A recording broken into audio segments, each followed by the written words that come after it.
So the basic idea is that corporations can buy colonies, they can buy star systems, and then send their people out there to colonize them and mine minerals and bring it all back to Earth.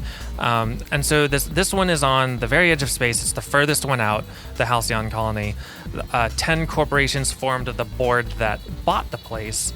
They sent out 2 ships. One ship got there, one ship didn't, and then that ship came in sort of like 70 years late to the party. And then that's the ship the player wakes up on and is dropped in from.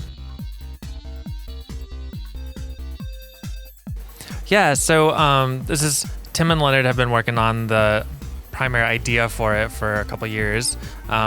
They sort of took this very like sort of Brazil kind of corporate dystopian model and then injected the Tim silly Futurama Simpsons humor to it, which is a similar sort of special sauce that they found success with in Fallout games, and then they brought it here to this really cool, unique setting.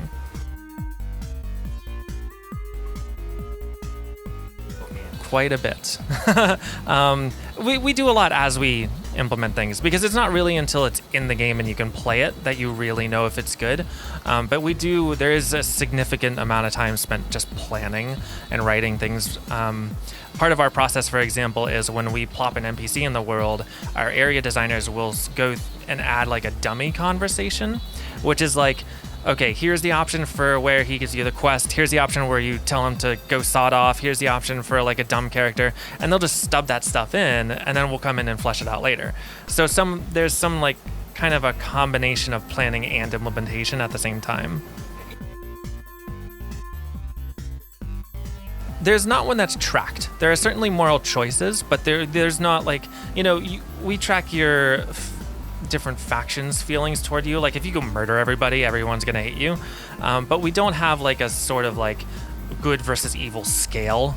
And a lot of that's because a lot of the decisions you make in this game aren't really good versus evil. There's a lot of gray area. There's a lot of like, this character's doing this thing that makes sense for him against this other one that makes sense for that other one. And it's really just who you personally believe in. Yeah, I mean, I think they showed a variety of them in the demo. There's like a lot of the sort of staples of genres, like first-person shooters are there. There's the bolt-action rifle. There's the sniper rifle. There's the heavy machine gun when you just want to mess somebody's day up. There's a pretty wide variety. And there are some special ones that we haven't revealed yet that are just extra cool. So, some surprises.